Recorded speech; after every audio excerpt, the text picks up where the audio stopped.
Shalom, selamat pagi untuk teman-teman semua. Puji syukur kita panjatkan kehadiran Tuhan Yang Maha Esa karena semuanya telah berkumpul dalam keadaan sehat pada hari ini. Perkenalkan, saya Adelisya Tuhan sebagai moderator yang akan memandu dalam presentasi dari kelompok hari. Pada kesempatan kali ini, kelompok kami akan mempresentasikan materi mengenai kutipan langsung. Adapun waktu yang diberikan kurang lebih 1 jam untuk materi dan menulis untuk kutipan itu. Berikut adalah materi pada hari ini. Yang pertama ada Eka tentang pengawasan, yang kedua ada Edana Fadila, Miftah Murdana, Alfonsius dan Marius, Devika Fadila, Rizky. Masing-masing materi akan mengadakan materi selama kurang lebih 10 menit per orang. Baik, tanpa berlama-lama, kita langsung masuk ke sesi materi. Untuk materi pertama, pada Prodi Eka Malasari, saya silakan.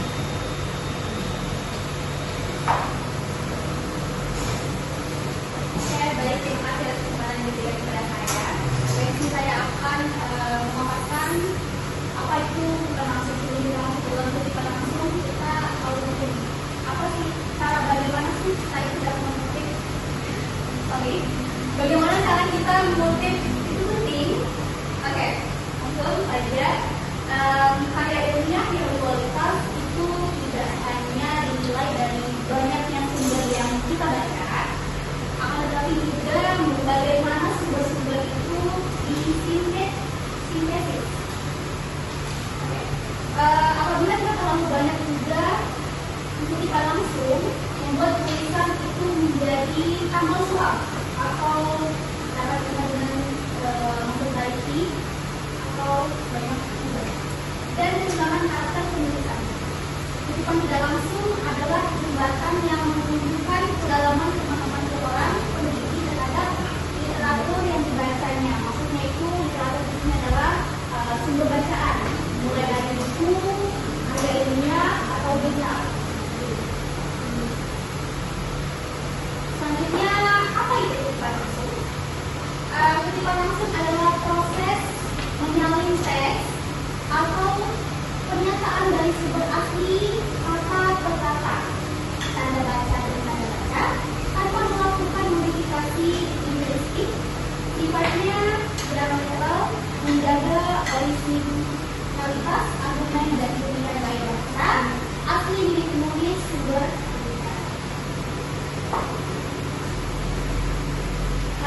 Di kutipan di sini itu ada 2. Yang pertama adalah kutipan langsung, pengambilan alihan gagasan sesuai teks asli atau sabin (ML). Yang kedua ada kutipan tidak langsung, yakni frase, ide dan kata asli. Selanjutnya akan disampaikan oleh saya. Terima kasih kepada saudari Eka atas penyampaiannya dari ini. Selanjutnya kepada saudara nomor 2, silakan.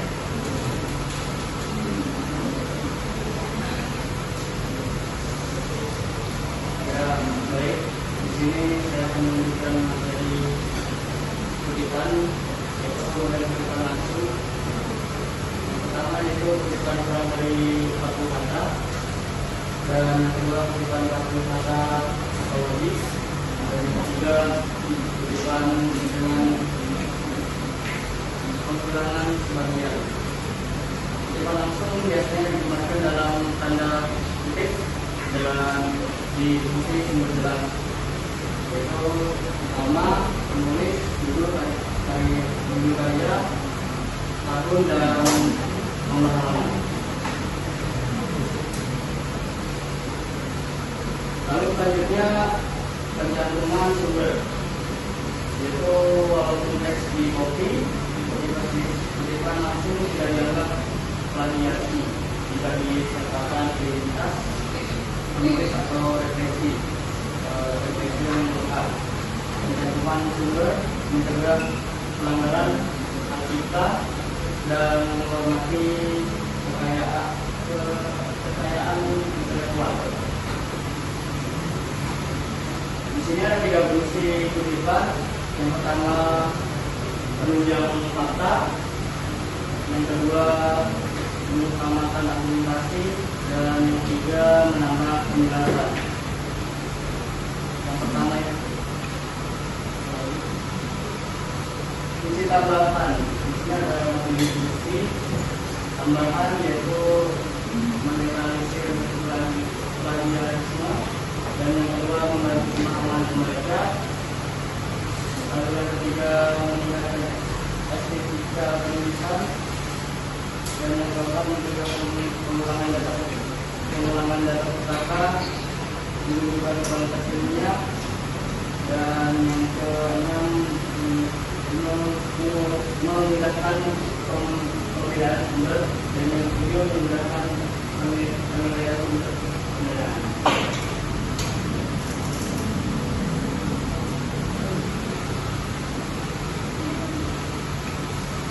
Terima kasih kepada Saudari Fadila untuk menceritakan mengenai indeks dan psikologi dan teman-teman. Nanti kalau ada yang mau ditanyakan bisa ditanyakan. Selanjutnya pada unit Audana sama Eri silahkan.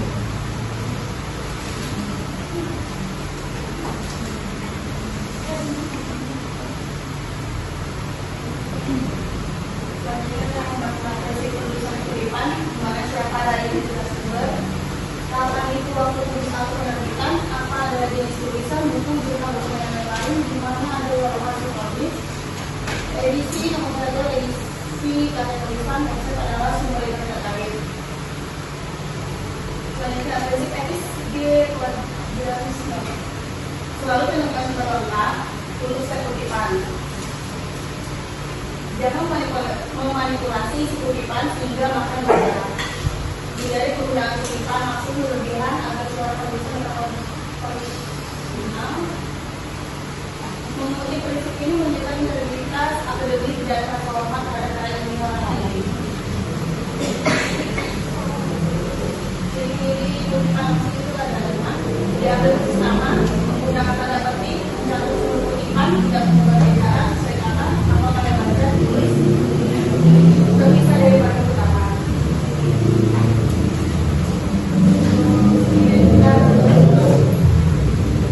Identitas adalah identitas asli dari sumber atau pencipta suatu karya informasi atau kutipan. Dalam pemikiran ilmiah, identitas personal biasanya berupa nama penulis atau pengarang, tahun terbit, judul karya, dan data penerbit atau sumber.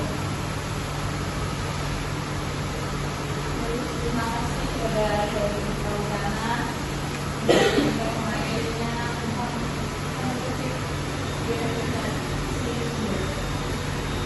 Berikutnya pada awal menulis di surat.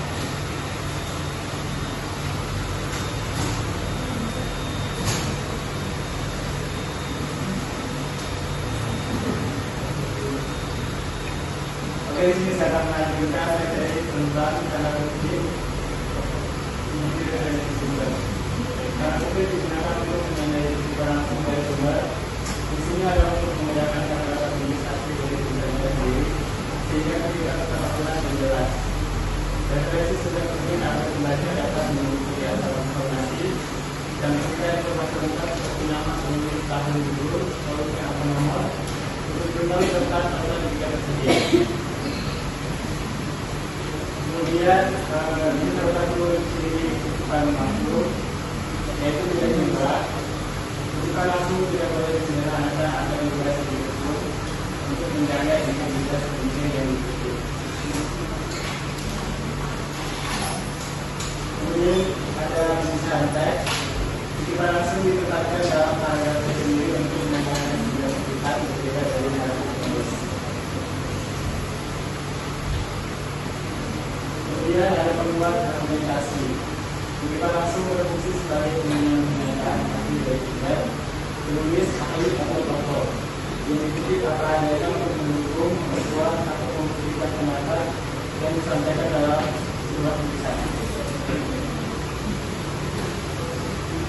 Kemudian ada panjang kalimat bervariasi, ada dua, pertama kutipan panjang. Kutipan panjang ini terdiri dari yang berdiri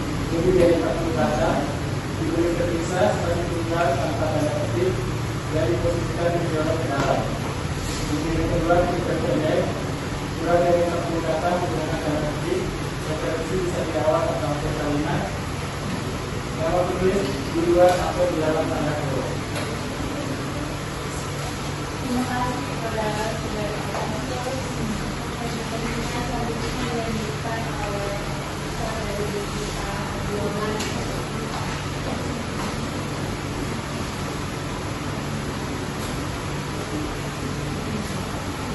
Baik, selanjutnya saya akan menunjukkan cara pembukaan berdasarkan dokumen. Yang pertama adalah bukti. Cara pembukaannya jika 1 sampai 3 orang itu terlalu kalau lebih dari 3 maka nama penulis dan berkata setelah itu diikuti dengan jurnal menyanyikan dan mengatakan. Yang kedua, surat kabar dan majalah. Mulai dari nama pengarang jika ada, yaitu judul artikel, nama surat, kabar atau majalah dicetak mungkin, yaitu tanggal dan nomor kertas. Yang ketiga, dokumennya lembaga. Yang pertama, nama lembaga. Yang kedua ada video menjadi sebagai nama yang menyebut dan nama.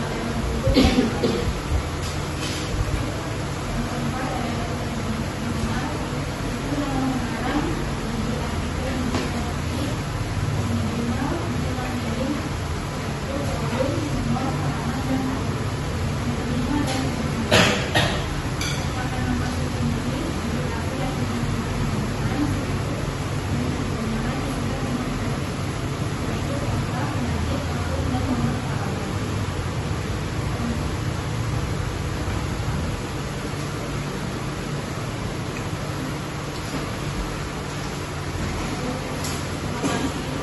Sudah selesai atau belum? Sudah sama?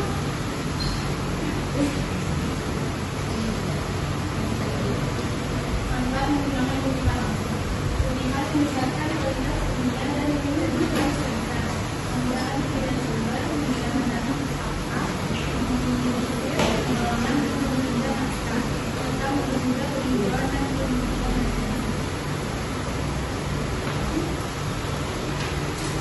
Pengumpulan kutipan langsung yang pertama akan belajar itu istilah asing akan menjadi 2. Yang kedua, pelangi salah tafsir, yaitu penggunaan tafsir relatif salah memahami simulasi. Yang ketiga, visual, yaitu istilah alih langsung oleh dunia.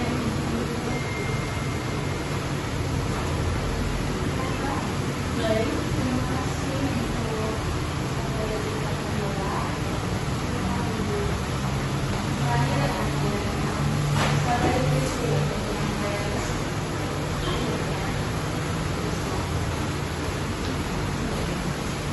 Baik, Shalom. Di sini saya akan menjelaskan tentang kekurangan kutipan langsung. Jadi yang pertama itu adalah tulisan menjadi panjang di pertengahan. Jika teman-teman terlalu banyak menyalin orang lain, maka dalam teks tersebut itu tidak akan kepenuhan. Jadi kalau teman-teman ingin menyalin sesuatu harus bisa diubah sedikit. Jadi jangan terlalu banyak menyalin orang lain. Karena dia akan mengurangi kreativitas penulis. Maksudnya mengurangi kreativitas penulis itu karena pembaca atau misalnya dosen yang melihat tulisan tersebut, mereka bisa akan menilai kalau ini adalah hasil salinan karena dia mengurangi kreativitasnya sendiri karena dia banyak menyalin orang lain. Terus yang ketiga, dia terlihat seperti menyalin tanpa kontribusi sendiri. Ya kembali lagi karena dosen itu bisa melihat hasil salinan orang lain, jadi dia tidak ada tambahan dari diri dia sendiri karena dia terlalu banyak menyalin ke orang lain. Selanjutnya, kesalahan umum dalam kutipan langsung. Yang pertama itu adalah mengubah isi kutipan. Kalau dia menyalin orang lain, dia terlalu banyak mengubah isi kutipan. Kalau pembaca dibaca, dia akan mengetahui ini adalah hasil salinan karena dia terlalu mengubah isi kutipan tersebut. Lalu yang kedua, dia tidak mencantumkan sumber kutipan. Itu kalau teman-teman ingin menulis sesuatu, misalnya menyalin seperti itu, dia harus mencantumkan harus sumber yang menulis kutipan tersebut. Jadi teman-teman kalau ingin menyalin orang, teman-teman harus mengisi narasumber yang menulis kutipan tersebut. Yang ketiga, kesalahan tanda dalam bacaan di bahasa Indonesia itu sangat penting bagi kita karena pembaca atau yang mendengarnya itu bisa mendengar edaannya, intonasinya seperti apa. Jadi teman-teman kalau ingin membaca sesuatu itu harus pakai intonasi ya teman-teman, harus ada koma, titik dan spasi lah itu ya. Selanjutnya adalah salah menulis kata atau edaan terdapat dalam tulisan. Jadi teman-teman kalau ingin menulis tanda koma, tanda tanya atau apapun itu harus sesuai dengan tempatnya ya teman-teman. Jadi kalau misalnya kalian menulis kurang koma atau kurang titik, dia bisa mengubah nada edaannya atau intonasi suatu tulisan tersebut. Lalu yang selanjutnya mengutip terlalu panjang tanpa alasan yang jelas. Teman-teman kan biasanya kalau menyalin sesuatu itu menyalin aja tanpa ada dibaca dulu. Kan kalau di sini dia mengutip terlalu panjang tanpa alasan. Nah yang dimaksud itu teman-teman kalau ingin menyalin, teman-teman bisa ambil intinya aja atau teman-teman bisa merangkum. Seperti yang Ibu Ekonomi bilang, kalau mau menulis UTS itu ambil yang penting aja. Jadi jangan terlalu banyak menyalin. Jadi ambil yang penting saja. Lanjut, tidak membedakan kutipan langsung dan tidak langsung. Dan tidak memperhatikan identitas orisinal kutipan. Dampak tidak mencantumkan sumber dianggap melakukan plagiarisme. Kalau menyalin itu harus mencantumkan nama narasumber. Ya, misalnya kalau teman-teman ingin menulis sesuatu itu dengan tulisan sendiri, kalian harus mencantumkan nama kalian sendiri. Jadi kalau orang ingin menyalin tulisan kalian, mereka tahu kalau yang menulis ini kalian sendiri.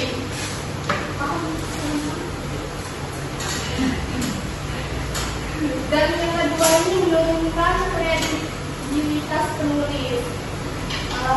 Menurunkan kredibilitas penulis ini maksudnya itu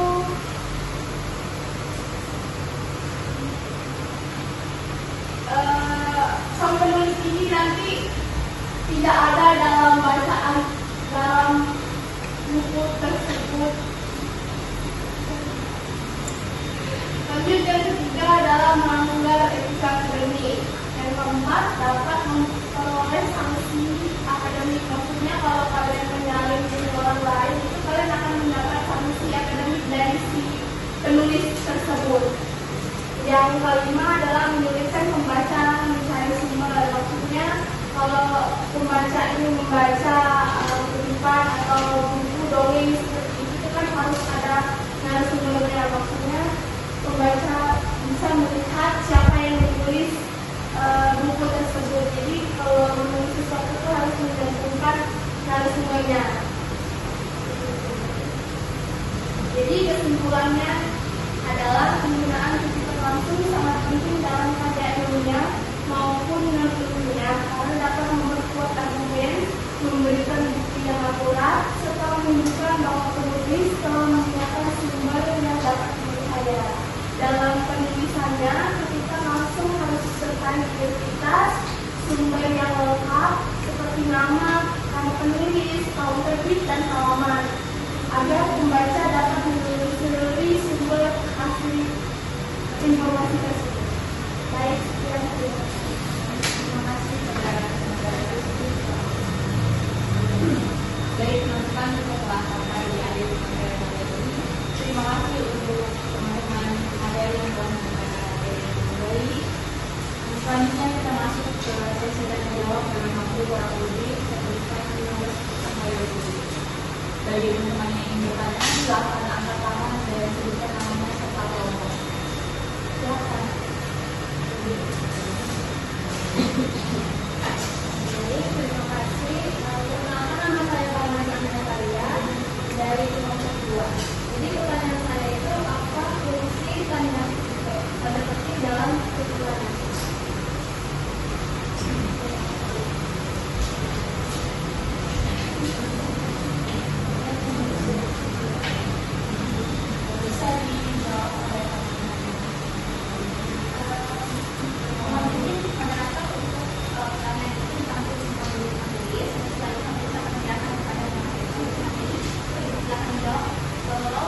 Silakan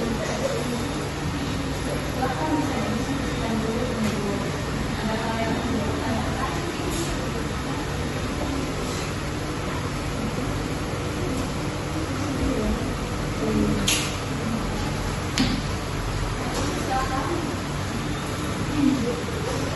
Baik, perkenalkan nama saya Maria Hanaino dari kelompok 2. Saya ingin bertanya tadi di materi ada jelaskan di bagian model kutipan langsung mengenai kutipan kurang dari 40 kata. Jadi pertanyaan saya, bagaimana cara menulis kutipan langsung yang kurang dari 40 kata? Terima kasih. Sekali lagi.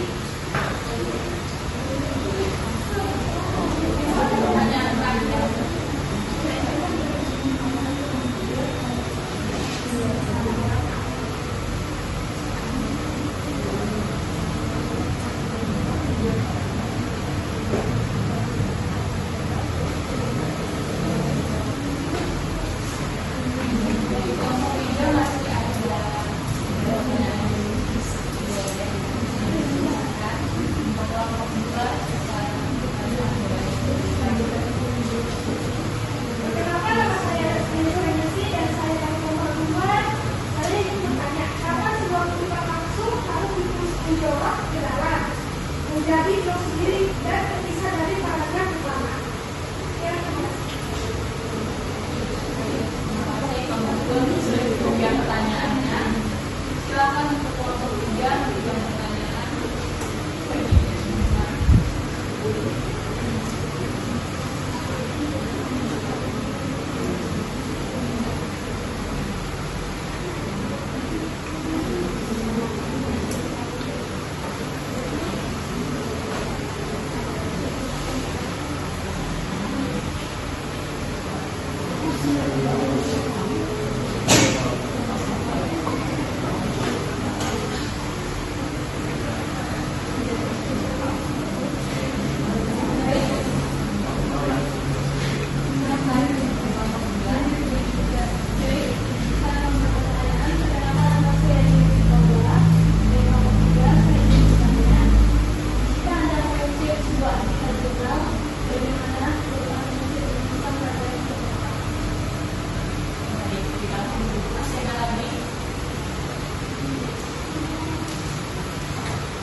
Pertanyaannya, jika ada muncul sebuah artikel jurnal, bagaimana urutan untuk menulis referensi yang tepat?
menjelaskan menjawab dari pertanyaannya Caroline, apa fungsi tanda petik dalam kutipan langsung? Setahu saya, tanda petik dalam kutipan langsung itu dia mempertegas bacaan. Dia sebagai tanda pembaca. Kalau ini yang bacaan yang paling penting, biasanya kalau di dalam dalam buku itu tanda petik itu dia diwarna hitam kan, karena itu adalah inti yang paling penting. Pokoknya tanda petik itu adalah mempertegas bacaan. Bagaimana kalau kita? Itu nih. Kasih.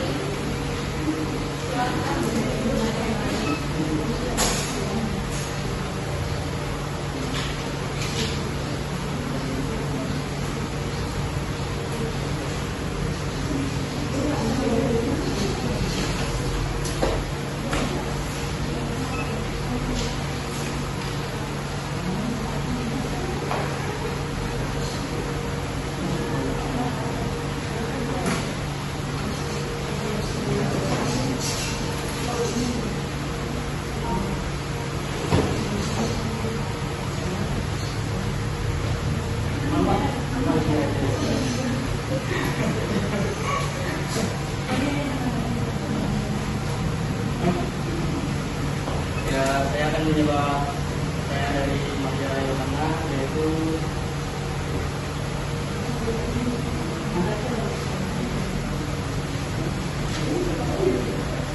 bagaimana cara menulis kutipan langsung yang kurang dari 40 kata, yaitu kutipan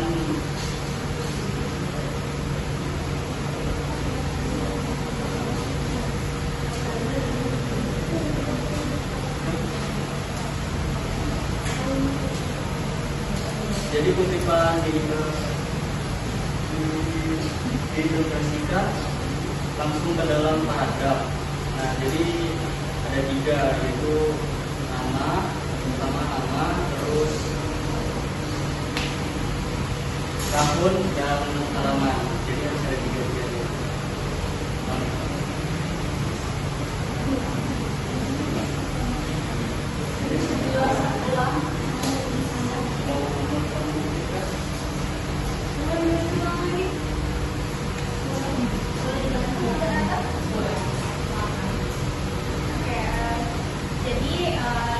Dalam langsung itu selain dia harus berlipat kata, dia juga harus ada yang poin-poin paling penting itu adalah nama, terus kemudian ada apa?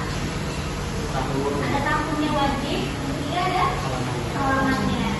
Jadi kalau misalnya teman-teman sekalian melihat kutipan langsung, dia tidak ada memiliki tanda kutipan di atas pernyataan tersebut, kemudian dia juga tidak ada tahunnya, atau dia hanya memiliki nama dengan tahun tapi tidak ada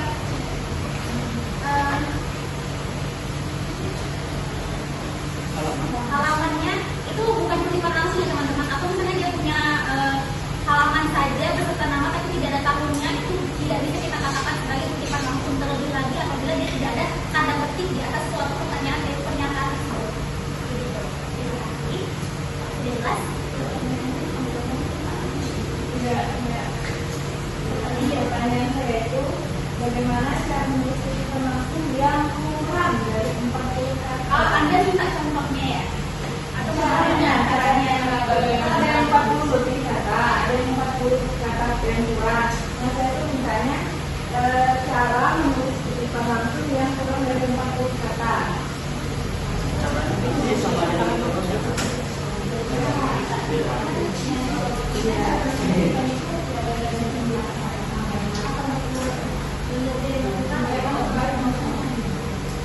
ini ya kalau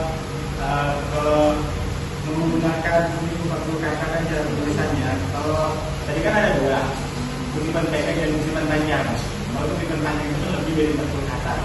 Jadi karena dia kalimatnya banyak, dan ini bisa dikeluarkan sendiri. Kalau kutipan pendek, dia kan itu cuma pendek aja.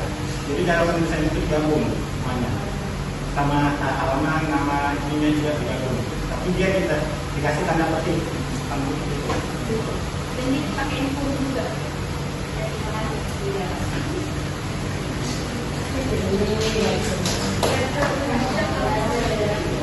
Silakan dia lagi mau tenang jangan beradu mulut sesatu. Oke, di sini saya akan menjawab pertanyaan dari kelompok 2. Ayo. Kapan sebuah kutipan langsung ditulis menjorok ke dalam? Ini sama aja ya, sama kayak yang tadi. Kalau misalnya menjorok ke dalam ini kan berarti kutipannya banyak, kalimatnya banyak. Jadi dia masuk di kutipan panjang, bukan kutipan pendek. Jadi karena dia kutipan panjang, jadi cara penulisannya itu karena dia kalimatnya banyak, dia kan bisa paragraf sendiri. Kemudian menjorok ke dalam, jadi supaya mengatakan dia beda dari kutipan pendek. Kalau kutipan pendek kan dia semuanya digabungkan, lanjut terus dari paragraf terpisah. Yang membedakan hanya ada aja, ada titik. Kalau kutipan panjang dia itu bisa paragraf sendiri, itu yang membedakan. Jadi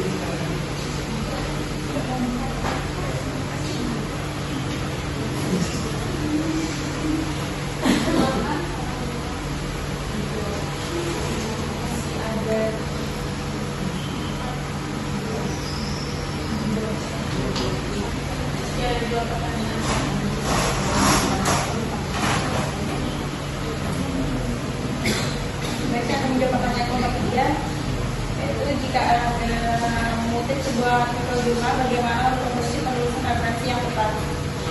Secara umum standar APA biasanya tuh ada nama penulis, tahun penerbit, terus itu ada judul artikel sama nama jurnal, terus forum sama halaman sama dia. Ada kutipan ya benar, sudah terjawab kan menjelaskan itu sudah ada ya.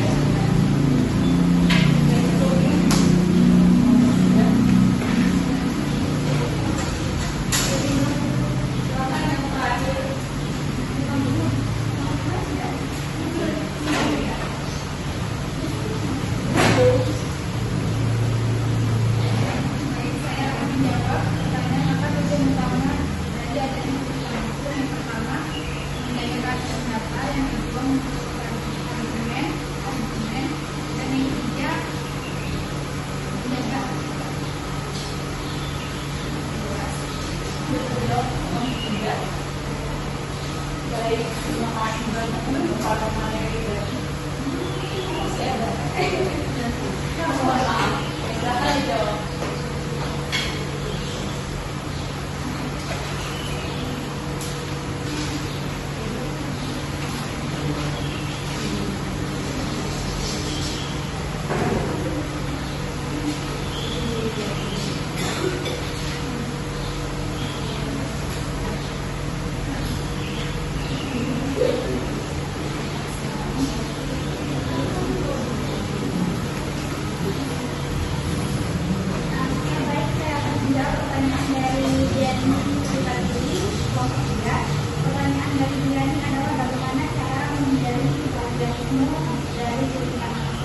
Jadi teman-teman, yang namanya kutipan langsung itu dia pasti ada tanda petik di atas kutipan.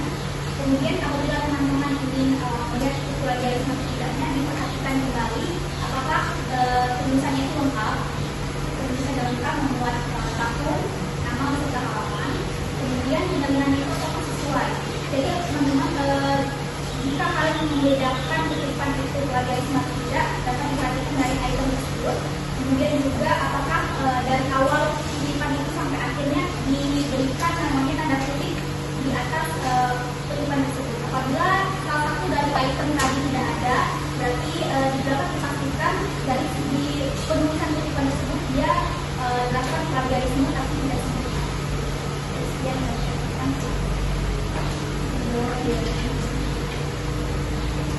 Terima kasih untuk para peserta yang sudah menjawab pertanyaannya dan dalam materi yang bisa menjawab dari pertanyaan materi.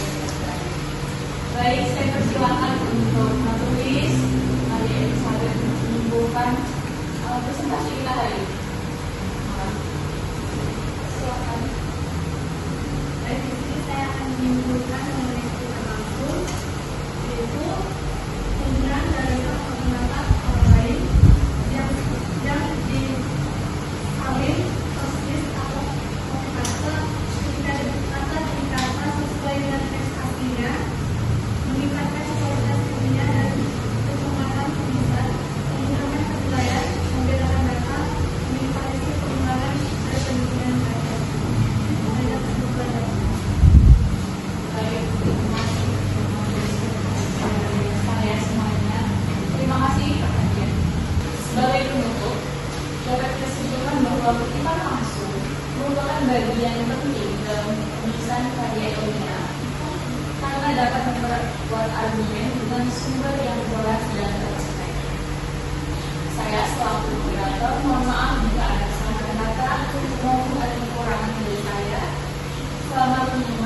segala presentasi.